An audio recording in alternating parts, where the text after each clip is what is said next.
नमस्कार दोस्तों, आज की वीडियो में बात करेंगे डॉक्टर्स एंड लॉयर्स पे जीएसटी कैसे लगता है, आरसीएम क्या होता है और सारे प्रोविजंस आपको इस वीडियो के अंदर एक्सप्लेन करूंगा। अगर आप एक डॉक्टर है तो सारे आपके डाउट्स जीएसटी के रिगार्डिंग इस वीडियो के अंदर मैं क्लियर कर दूंगा। देखिए, पहली चीज, जो डॉक्टर होते हैं ना वो जीएसटी के अंदर एग्जाम्प्ट होते हैं, मतलब डॉक्टर के ऊपर कोई जीएसटी नहीं लगता है, ना कंसल्टेशन फीस का, ना ट्रीटमेंट का, ना सर्जरी का, ना मेडिकल केयर का। अब कब जीएसटी लगता है? अगर एक डॉक्टर किसी का ब्यूटी पर्पस के लिए ट्रीटमेंट कर रहा है तो वहां पे जीएसटी लगेगा। एक नॉर्मल आदमी, एक लड़की है, उसको और ब्यूटीफुल बनना है तो वहां पे जीएसटी लगेगा। किसी का हेयर ट्रीटमेंट कर रहे हो, उसको बेटर लुक देने के लिए, तो वहां पे जीएसटी लगेगा। बट किसी का एक्सीडेंट हो गया, कोई एसिड विक्टिम है, बर्न केसेस है, उसका फिर आप ट्रीटमेंट कर रहे हो स्किन का, तो वहां पे जीएसटी नहीं लगता। मतलब अगर कोई डॉक्टर किसी की लाइफ सेव कर रहा है, उसको मेडिकल ट्रीटमेंट दे रहा है, तो वहां पे जीएसटी नहीं है। बट वो मेडिकल ट्रीटमेंट लाइफ सेविंग के लिए नहीं है, उसके फीचर्स को बेटर करने के लिए है, सर्जरी करने के लिए, प्लास्टिक सर्जरी करने के लिए, बाल उगाने और लगाने के लिए, तो वहां पे जीएसटी लगेगा 18%। इस चीज का ध्यान रखना। अब आप अपने हॉस्पिटल के अंदर कोई स्पेस किसी को रेंट के ऊपर दे रहे हो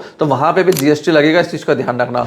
एक बड़ा हॉस्पिटल आप चला रहे हो, उसके अंदर आपने 10 डॉक्टर बिठा दिए और नीचे जो कैबिन है उनका आप उनसे रेंट चार्ज कर रहे हो, तो उस पर आपको जीएसटी चार्ज करना पड़ेगा, इस चीज का ध्यान रखना। कोई आप ब्रांडिंग कर रहे हो, अलग तरह से इनकम कर रहे हो, तो उस पर जीएसटी लगेगा, इस चीज का ध्यान रखना। अब क्या फार्मेसी जो आपके हॉस्पिटल के अंदर है उस पर जीएसटी लगता नहीं लगता? अगर फार्मेसी आपकी इन हाउस है, मेडिकल ट्रीटमेंट के लिए, पेशेंट का इलाज चल रहा है आईसीयू में, तो वहां पे जीएसटी नहीं लगेगा। बट अगर अलग से मेडिकल शॉप है तो वहां उनको जीएसटी देना पड़ता है, या इनमें डिफरेंस आ जाता है। अब अगर एक डॉक्टर किसी बड़े कॉर्पोरेट्स को सर्विस दे रहा है, कंपनी को दे रहा है, इंश्योरेंस कंपनी को दे रहा है, फार्मा कंपनी को दे रहा है, इनके कैंप्स चलते हैं, पैकेजेस चलते हैं, ऑफर जो चलते हैं ना ट्रीटमेंट के, चेकअप्स के, वहां पे जो जीएसटी होगा वो आरसीएम में लगेगा। वो बड़ी कंपनीज को खुद पे करना है, आपको जीएसटी के अंदर रजिस्टर्ड नहीं होना, आपको खाली बिल रेज कर देना है, वो अपने आप उसके ऊपर जीएसटी पे करेंगे। अब बात करते हैं फॉरेन पेशेंट्स एंड क्लाइंट्स की, जो मेडिकल टूरिज्म से इंडिया में आते हैं। अब जो मेडिकल टूरिज्म से बाहर के लोग इंडिया के अंदर आ रहे हैं, जो इंडिया में ट्रीटमेंट ले रहे हैं, तो वहां पे भी जीएसटी नहीं देना, क्योंकि देखिए हेल्थ केयर सर्विस आ गई और इंडिया के अंदर ही at a point service deliver हो रही बाय डॉक्टर्स, तो वहां पे भी जीएसटी नहीं लगता, इस चीज का ध्यान रखना। बट हाँ, आप पैकेज बेच रहे हो, जैसे लेट सपोज मैंने एक health care private limited company बना दी, वो पैकेज दे रही है एक फॉरेन के बंदे को 5 करोड़ का कि भैया तुम इंडिया में आओ, सर्विस लो। अब प्राइवेट लिमिटेड कंपनी डॉक्टर नहीं है, वो चार्ज करेंगे 5 करोड़, तो उस पर 18% जीएसटी भी चार्ज करेंगे। आगे डॉक्टर नहीं करेगा, इस चीज का ध्यान रखना, क्योंकि बीच में वो प्राइवेट लिमिटेड एजेंसीज और कंपनी आ गई, उनको लेना पड़ेगा। अब लॉयर्स के केस में आपको एक्सप्लेन करूं, किसी एडवोकेट ने इंडिविजुअल क्लाइंट को दी, जीएसटी नहीं देना। एडवोकेट ने फर्म को सर्विस दी, जीएसटी नहीं देना। Advocate to another advocate service चलेगी, वहां पे भी जीएसटी नहीं लगता, इस चीज का ध्यान रखना। कब लगेगा? वो लगेगा आरसीएम बेसिस पे। वो तब लगेगा जब एक एडवोकेट एक कंपनी, बड़ी कंपनी, बिजनेसमैन को लीगल सर्विस दे रहा है और जो सामने वाला पर्सन है वो जीएसटी के अंदर रजिस्टर्ड है। अगर सामने वाला पर्सन धंधा कर रहा है, जीएसटी में रजिस्टर्ड नहीं, तो उन पर नहीं लगता। बट वो धंधा कर रहे हैं, जीएसटी में रजिस्टर्ड है, देन डेफिनेटली उनको आरसीएम के अंदर 18% जीएसटी पे करना है। इसको हम बोलते हैं रिवर्स चार्ज मैकेनिज्म। इस चीज का बहुत अच्छे से ध्यान रखना।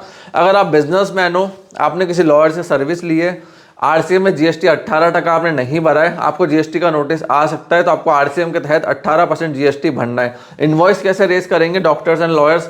डॉक्टर्स तो नॉर्मल इनवॉइस रेज कर सकते हैं, उनको जीएसटी उसमें दिखाने की जरूरत नहीं है। सेम विद लॉयर्स ऑल्सो, आपको जीएसटी का अमाउंट नहीं दिखाना है, बट आपके इनवॉइस के अंदर एक लाइन होनी चाहिए, GST payable under reverse charge mechanism 18%। आपको अपने इनवॉइस में लिखना पड़ेगा कि सामने वाला पर्सन जो हमसे सर्विस ले रहा है वो 18% जीएसटी इसके ऊपर भरेगा, तब उसकी रिस्पॉन्सिबिलिटी काउंट होगी, आपकी रिस्पॉन्सिबिलिटी काउंट नहीं होगी। एग्जाम्पल दे रहा हूँ, एक लॉयर ने 1 लाख रुपए फीस चार्ज करी, उस पर 18% जीएसटी होता है, 18,000 रुपए, तो 1,18,000 रुपए टोटल हो गए। तो लॉयर सिर्फ 1 लाख रुपए का इनवॉइस रेज करेगा और इनवॉइस के ऊपर आरसीएम लिख देगा, और उस पर 18% आरसीएम के साथ लिख देना कि सामने वाला इसको भरेगा। सामने वाले कंपनी अगर जीएसटी में रजिस्टर्ड है, बिजनेस एंटिटी आपसे सर्विस ले रही है, तो उनको 18% जमा कराना जरूरी है। नहीं करवाएंगे तो 2, 3, 4 साल बाद उनको नोटिस आ सकता है, इस चीज का ध्यान रखना। सो फ्रेंड्स, किसी भी बिजनेस एंटिटी से अगर एक लॉ फर्म सर्विस ले रही है तो उस बिजनेस एंटिटी को जीएसटी जमा कराना है। डॉक्टर्स के अंदर केस में दोनों तरफ ही नहीं है, वहां जीएसटी कंप्लीटली एग्जम्प्ट है, वहां जीएसटी जमा होता ही नहीं है। और अगर अभी भी कोई डाउट एंड क्वेश्चन रह गया हो regarding GST and invoicing, comment section खुला है,